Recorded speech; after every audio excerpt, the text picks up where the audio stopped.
Hey, Dr. Lynda, how are you? Hi, how are you? I'm doing good. So, how's your day going? It's Or going how did it go? great. It's going good. It's going good. How are you? I'm doing pretty good.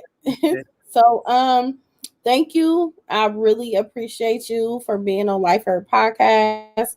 It really means a lot to me to even just hear many of you ladies' testimonies and how bold you guys are to even just share it. It means a lot to me. I really appreciate you having the whole book tour on, and have us share our stories as well, to help others. I really appreciate it. You're welcome. So, could you tell me a little bit about yourself? I am a warrior for the kingdom. I'm a wife. I'm a mom. I'm a new grandma. I'm a kingdom-driven entrepreneur, business owner. I'm also known as the Kingdom Success Expert, business strategist, and ex-psychologist. And I've survived, many things in my childhood: childhood abuse, rape, domestic violence, divorce, sexuality issues, suicidal thoughts. Listen, the list could go on, but I'm just grateful to become a thriving kingdom builder. Wow, what a blessing. So, what obstacle did you have? What obstacle did you come across in your chapter? Um, it wasn't really many obstacles because God had already told me to share my story, and He actually connected me and Crystal before um, she even came up with No More Residue. So when she contacted me about No More Residue, it was already a done deal. So obstacles I could say, well, is staying committed in just staying committed to the process because we get attacked. Our stories are to help other people, and we get those spiritual attacks. So it's just staying grounded, staying true to your spiritual being. You know, Wow. it was hard dealing with the fact after I wrote the story. Now it's like, okay, here comes the spiritual side of things. The spiritual attacks on my body, and feeling down and different things about trying to get the story out there, which I know was going to come. But it was just that process. Wow. So, how did you go from the prison to the palace? How did that title come about? Oh man, from the prison to the palace, and I commend Crystal for this because she really helped us with pulling our stories out. Yeah. And I was stuck. I wrote the story in literally maybe 2 hours, but it was like I was stuck on the title, and I was like, I don't know what to name this. And she was like, "Girl, from the prison to the palace," and I was like, "Yes." So yeah, it was that. Wow. So, what led you to prison? Um, hmm. So you know, everybody go get the book to get all the good, but ultimately it was my disobedience to God, and He showed this to me. So basically, I started a ministry as a mental health practice. It grew into a multi-million-dollar ministry because of the way I was structured. So the structure caused some issues. So then I restructured. And when I restructured, I actually forgot to change my structure with the Medicaid department. So I actually went to prison on a technicality. Ultimately, it was because of disobedience during the grant process. God actually told me to pray over everyone I was bringing into my organization, and I didn't do so for a couple of people. And ultimately, those people were the one that actually committed the crime, but I had to pay for it. Wow. That I know that had to take a toll on you for even when they had first came in. Like, what was your thoughts when you figured out, like, man, I'm about to be under investigation? Man, it was a terrifying process. Um, it was just, it was heart wrenching because, it was individuals that I really, really trusted. And it was just a process that I had to go through. Even coming home, it was a process, but um, God ultimately taught me a formula that I use called Heart, Head, Heal, Thrive, um, that led me to kind of like let go of all those different hurts. Even when I was healing from the sexual abuse and all the trauma that I went through in my life, I used that same process. And he reminded me that that process is what brought me through those things. So it'll get me through, coming home from prison. Wow. So with the things that you went through in your childhood, what are one of the what is like what was it like in your childhood growing up? My childhood growing up it was okay. The only thing with the sexual abuse, as a child, the brain process things different. So it's kind of like a forgot about thing. Um, and I have a book on that as well. Speaking out, how parents can recognize the signs of child abuse in their children, because just bringing awareness to, you know, sexual child abuse, molestation, things like that. But for me, my childhood was pretty okay. I used the trauma as like a stepping stone to become successful, even though it was a hard process because I never really owned it. It took me owning it and realize that it caused issues in my life to really, as an adult. It didn't cause issues as a child. It caused issues as an adult for me to own it and go through the process of the healing. Yeah, it's basically like you turn your pain into power Yes, and purpose definitely. because of you even going and further your career and become a doctor, and from the things that went through in your life, that was your healing process of doing things to make your life better for you. Yes, that's why I became a psychologist. I actually specialize in working with women and children, women that have been through domestic abuse, because I'm a survivor as well, and children that were going through or have been through sexual abuse. So I specialize in working with kids that went through similar issues that I went through as a child. Wow. So while you were in prison, did you find yourself still being a psychologist, even being in prison, helping the women in there? Oh man, yes. Um, Everyone was coming to me. Once they found out, oh, she a doctor and what kind of doctor I was, they were like, okay, Miss Lynda, Dr. Lynda, what's this? I'm dealing with this. But I look at it like God had me there for a reason. So while I was in prison, I was actually at peace with with the whole process. He gave me a peace that I'm so grateful for because it kept my sanity. The problem was when I came home, but I was grateful for that.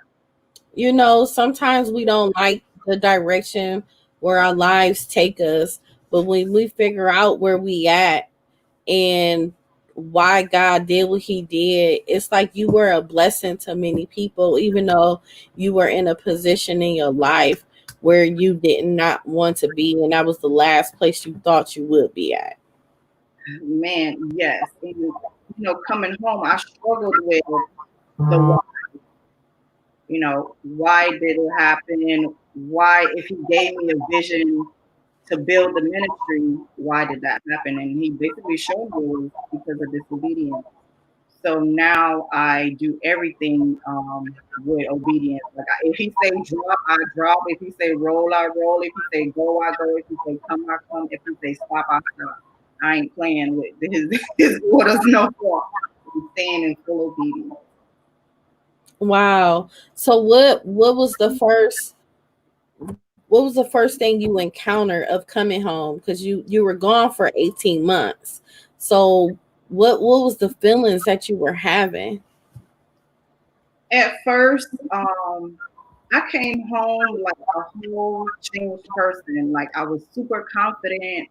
Um, I think I kind of put myself in the bubble. Like, I was coming back home and everything was going to be all peaches and cream, but it wasn't.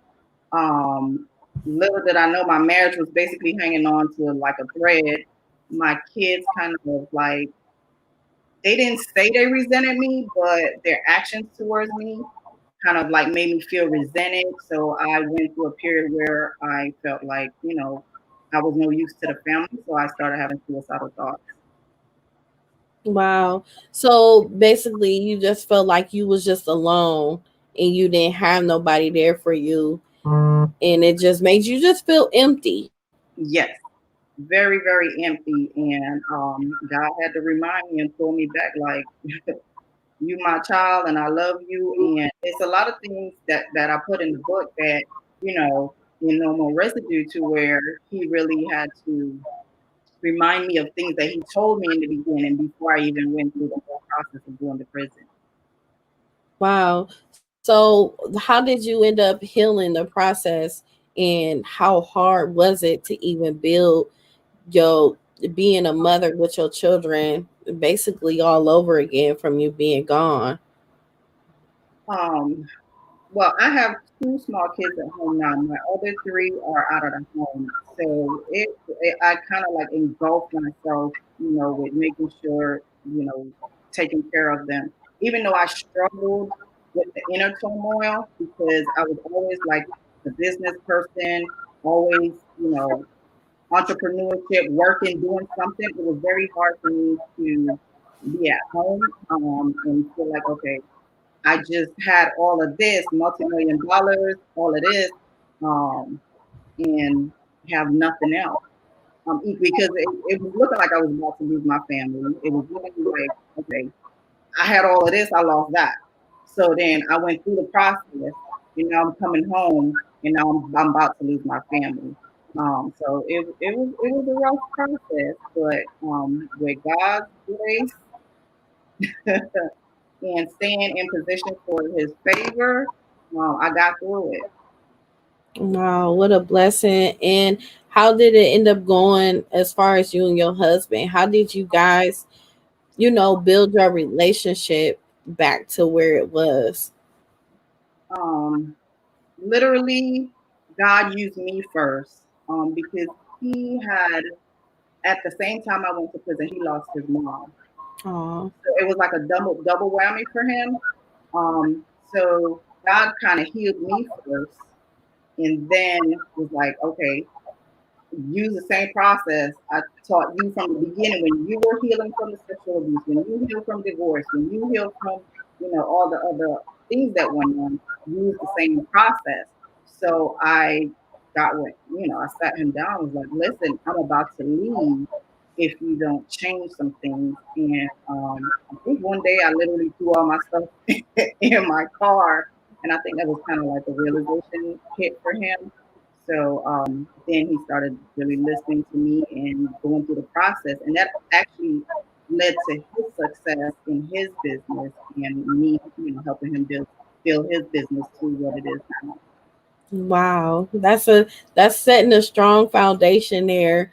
Even with, a husband and wife, a lot of people usually look at people's marriage and the image that we have on social media or what you see when they're together and everything, but no one really knows what goes on at home and how you're fighting for your marriage, you're fighting for peace, you're fighting for love, you're fighting for your life. Yes, it was a rough road. Oh my gosh. But I always held on to my faith. And even when I leaving and God said, listen, this is your husband. I told you this is your husband. So, and, you know, if you want to continue on the path that I have for you have to stay in the position of favor. And the way how you stay in the position of favor is through your obedience to me. So I had to, get real with myself and like basically suck it up. Right. Hey God, I'm gonna put all of this aside to really focus on whatever you're telling me to do. And it was a hard process, but like I said, I got it. That's good. That's a true blessing. Even with through that, what stage were you at? Was it before or after, as far as you thinking about committing suicide? It was maybe it was about a year after coming home, because I literally came home, tried to jump back into the entrepreneur space, and things were not working. I spent a lot of money, trying to invest in things and make things work, and it was not going forward. And I literally like had to stop and ask him, like, what's the problem? What's going on? Why is nothing that I'm trying to do not working? And he literally tell me, you have to deal with some things, because things go on in your life, eventually affects your business, and and vice versa, or your ministry. So you have to get right first before the stuff could fall into place. And he literally kept telling me, stay in position for favor. And I just had to go through the process that he taught me, you know, forgiving the heart, head, heal, thrive process, which basically is talking about letting go of all the hurt, pain, forgiving others. I even forgave God, because I blame God for a lot of things that happened. Right. I even had to go through that process of forgiving God, and just letting go of all that stuff. Wow. What advice could you give someone that has experienced just losing so much in a nick of time? What advice could you give them? Because it's a lot of people that go through things that have a business, not necessarily, you know, what you have, but it's a multiple different avenues that people have, and they just lose everything. What advice could you give them to keep them uplifted and inspired to keep going? Listen, it all starts with how you have to realize that a change needs to happen. First and foremost, accept God as your Lord and Savior. Definitely forgive others, forgive yourself, forgive God if you have to. Because a lot of people hold God hostage and blame Him for a lot of things that happen. I was one of them. So just going through the forgiveness process, and let go of all that hurt and pain, and use that as a driving force. And 'cause ultimately, our stories are supposed to be helping other people. And that's why I love the fact that God brought no more residue to me, so I could actually help others get through whatever process of hurt and trauma and pain that they're going through. Right. And that's it right there. Just going through that trauma and pain. How did you find yourself? What process did you do to forgive the people that had something to do with it, and you had to suffer the consequences in the end? Like I said, the same process I went through when I was trying to get over my sexual abuse. And it's certain traumas don't ever leave you. You just have to constantly follow some steps to not go back to your old ways.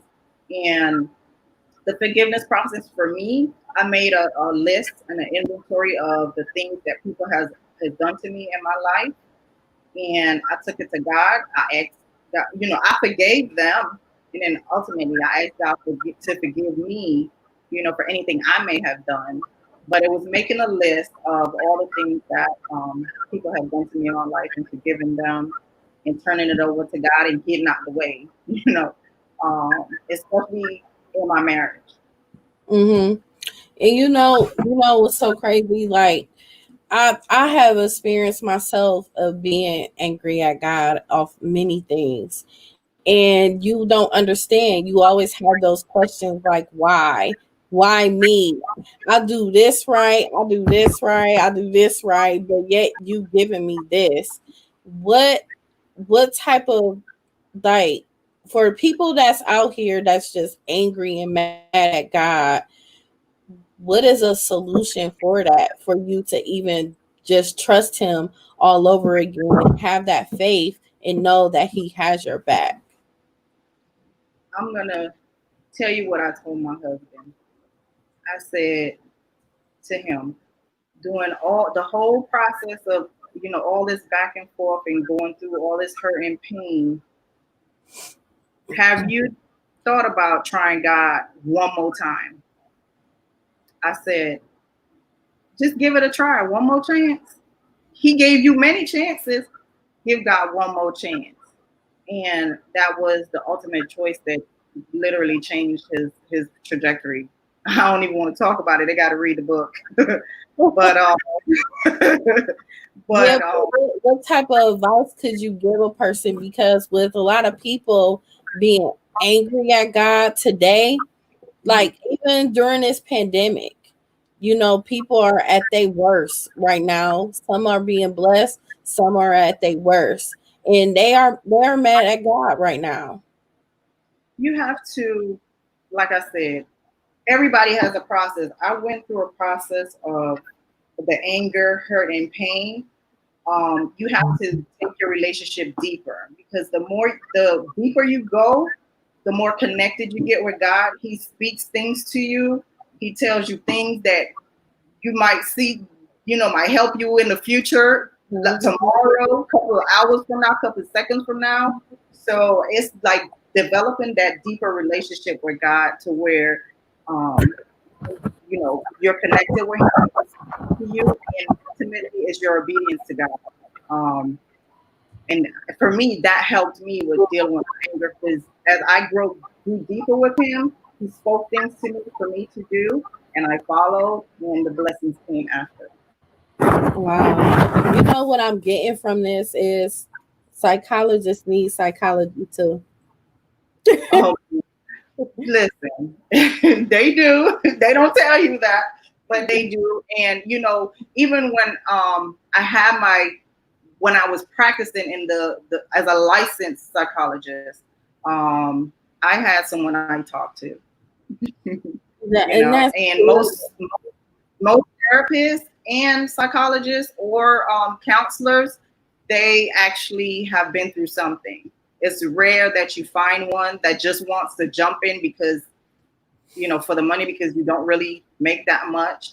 But most have had traumas that they've dealt with, and they wanted to make a change. So they got in the field. But yes, you definitely do. And that's part of self-care. Wow. I think it should be yeah, that's true. So how do you feel about people knowing your secret and knowing they're going to end up reading about it soon? I don't feel before I used to feel ashamed.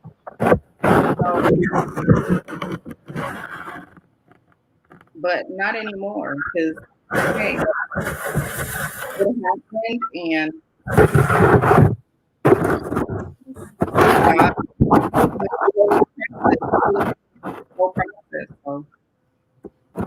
yeah, ultimately is me sharing my story to help someone, because it's a lot of people that when I came home on social media, it was like every month it was like, oh man, such and such OD. Oh man, such and such committed suicide. Oh man, such and such went back to this or went back to that. So ultimately, it's about sharing my story to help someone else. Why do you feel like your story is important to people? Because if I went through it, definitely anybody could get through, the ups and downs of life. Life sometimes is not easy. It might be easy for some, but everyone goes through struggles. And I've been through a lot of different struggles. And if I could do it, ultimately someone could look at me and say, if she did it, I could do it too. Wow. So who is the Dr. Lynda today, right now? How long have you been home now? Oh man, it's only been 3 years, and I'm thriving in business, trying to get my ministry started again, and just doing kingdom work. That's all. I'm all about that right now. So how are you within though? Like mentally? Mentally, Yes. oh, Um, Mentally, I'll say I still struggle. And I think it's a compound, not as much because I was practicing the things that, um, you know, I did at the beginning. And it took literally a 2 year fallback. Like I came home, like I said, I came home, I tried to jump back in, and then God was like, still, be still. Mhm. Doing that still time, my daughter actually got sick and got diagnosed with gastroparesis, and God spoke so much through me doing that. It was like a 3 month process. She was in a hospital and different things, and God literally spoke so much to me that it put me at a space where I was at peace with everything that happened. Like I said, I went through that forgiveness process, and I could say stable, strong. I have very strong willpower and I'm determined. But I'm not going to sit here and act like everything is peaches and cream. I do have my days where I'm like,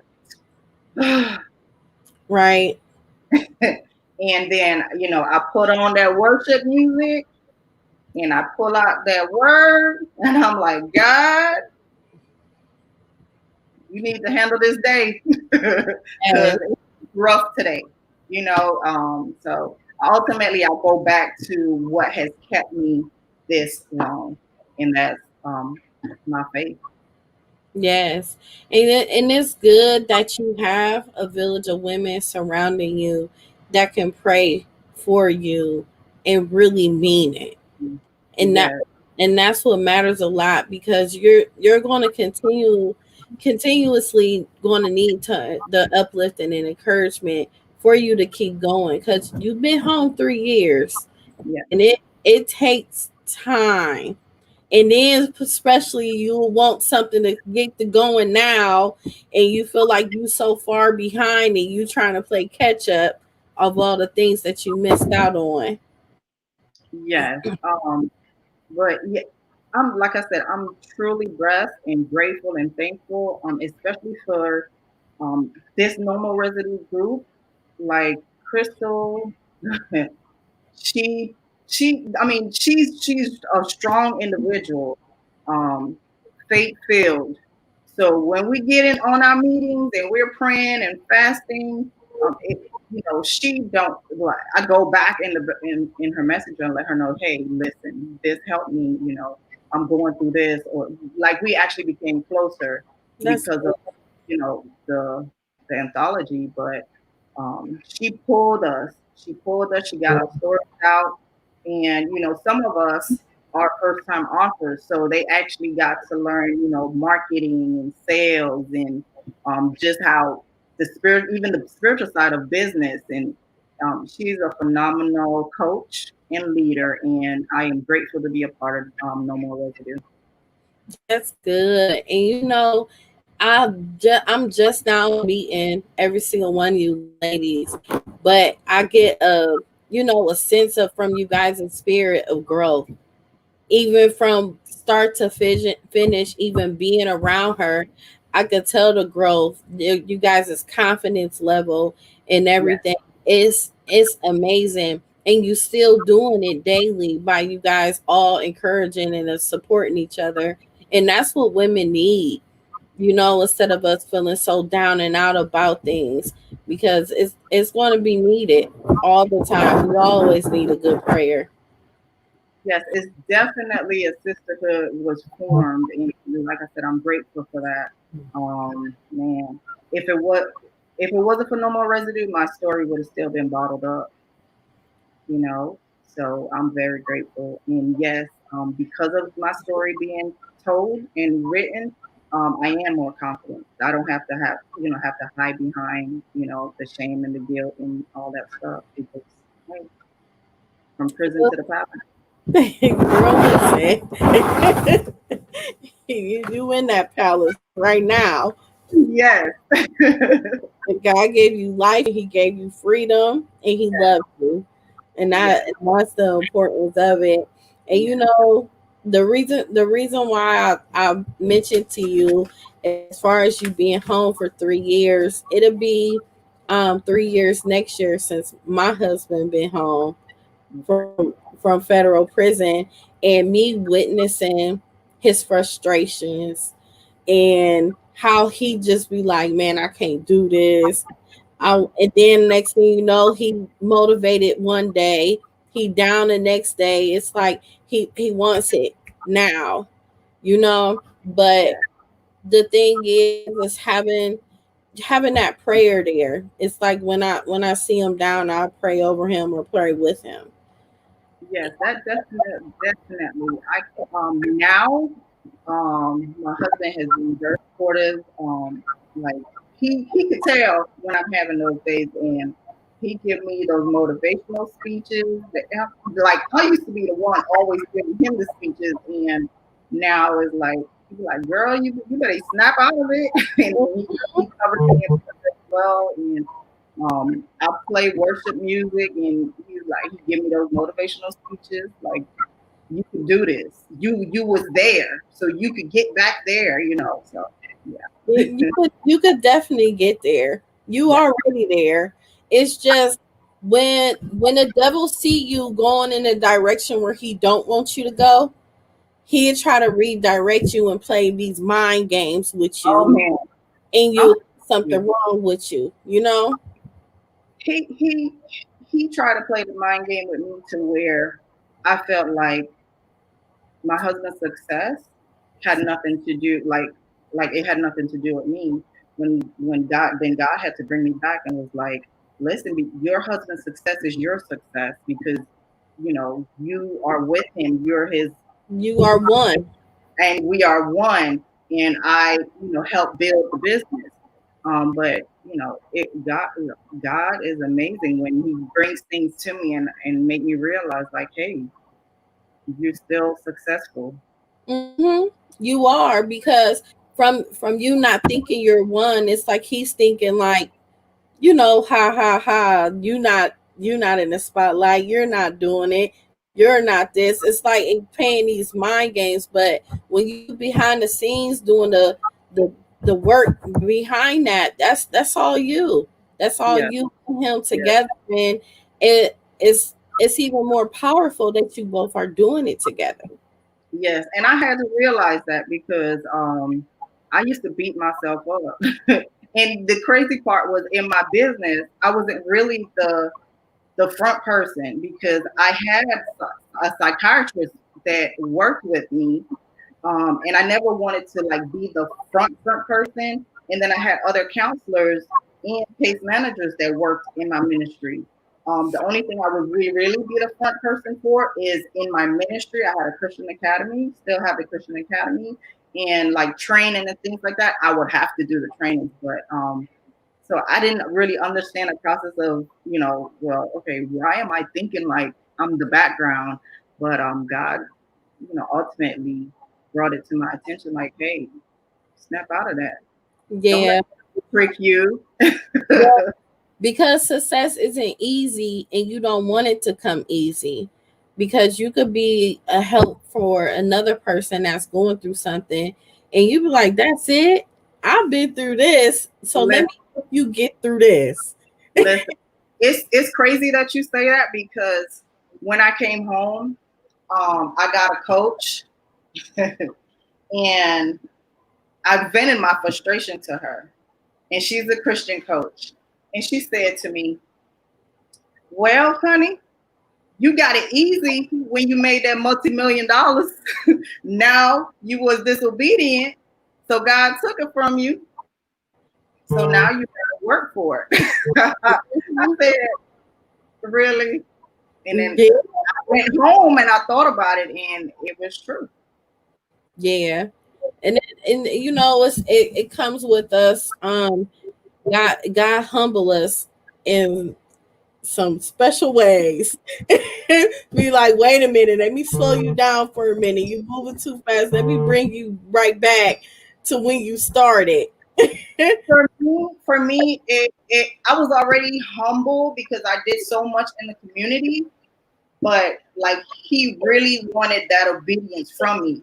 Everybody's different, but in their relationship with God. But for me, he wanted that obedience, and He literally told me to do things, and he built the business for me because I didn't do it by myself. My practice had over 500-600 clients.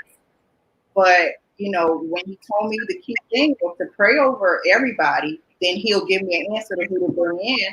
I brought in some people like, okay, I felt like I was doing good by saying, okay, I'll bring you in to help you, give you a job and things like that. But the ultimate thing was my disobedience. So, hey, I had to deal with it, and the end result is God took me through it. You help someone to get a job, right? Isn't it funny how when someone comes in that you're trying to help feels like they are there helping you? Oh man, it's crazy. It's, It's it's funny, and then and try to tell you to do your job and how to do it and everything when they don't know the depths of experience and the things that it took you to get where you at that moment. it's so true. And It's so true. yeah. But listen, man, I could go on for hours and hours. I already know. I've experienced that myself. That's why it made me say that. And then when you even getting yourself in that situation of you going to prison, it's funny how when you get in situations you have people working for you and they can't do the job by themselves. They will recruit other people and get them all gathered together to destroy you off what you got going on and what you built because of their own insecurities and they thinking they just gonna rise above over you. Oh man. Luckily, I could say it was just a couple of people. It wasn't much, but those Couple two, enough. A those couple of enough. man, that those two were enough. And like I said, it was due to my disobedience. So I own that. You know, That's if I good. would have listened and prayed over them and followed, and God would have ultimately told me no, I probably would still have the ministry today. Well, the mental health side of the ministry today. But I practice, in other ways. You do. That's good. That's good because you are still needed. Yes. You And still have God to is be there. correcting me. And it's crazy because God sends me to people, um, so But I'm grateful. I think we're in a season of realness where people rather get help and seek help from people that's been through something compared to a person that ain't been through nothing because they wonder how could you help me when you come off as this perfect person. you Yes. know so you gonna have people coming to you and not only for that reason it's because of the good spirit that you have and you are really there to help. Yes, definitely. And and from even being in business with my mental health practice, that's why I got so many clients because the experience I gave them, I got a lot of people that were wanting a relationship with God but didn't know how. But because of my reality was actually their reality, and we connected on that. Then when they came in, and even their confusion, of how they would get a relationship with God, I had them sign, listen, we will pray with you, we will do everything, we're gonna bring him in that, and I'll shut, like, if one person will come in, I call everybody around and we'll get in there, we'll be praying with that person until whatever it is break, and then we get into the counts, the psychology part of it. But it was just that type of experience that brought in a lot of, because I gave them ultimate spiritual experience, and then it actually helped them mentally and spiritually. Wow. So what encouraging words that you could give someone today? Well, tonight. Listen, with God, you could do anything. Pull on God's strength. If you're feeling down and out, just reach out to God and ask Him to pull you up and hold you. and love on you, because for me, like I said, that's what kept me and helped me throughout the whole process. Man, I commend you for it, and I want you to continue to put God first Yes, definitely. always, and don't let him, don't give up on him because he has something real special for you. It's just things that he wants you to see right now so that it can come to you organically. Yes, yes, yes, definitely. And telling your audience, get ready for volume 2 because I might have a story in that one too. So tell everyone, how can they purchase your book? You could go to No More Residue / Dr. Lynda Barnes, or on my Facebook shop under Dr. Lynda Barnes as well. All my social media is at Dr. Lynda Barnes. Wow. So you guys, y'all heard it here. Well, I've done interviews so many women already, and this book is amazing. So I suggest you guys to pre-order it so you can get motivated, you can be encouraged, you can let go of your residue that you have, and even reach out to all of these women that are sharing their stories that you can relate to. And that's the importance of it all. It's people out there that can relate to everything that you guys are sharing. Yes, yes, yes, definitely. Go out and get No More Residue and sign up for volume 2 if you want to share your story. Yes, definitely. Well, thank you so much, Dr. Lynda. I really appreciate you being on the show. Thank you for having me, and thanks to Crystal. She made it all possible. Yes, and you guys got more to go. Yes, ma'am. Okay, bye bye. Bye.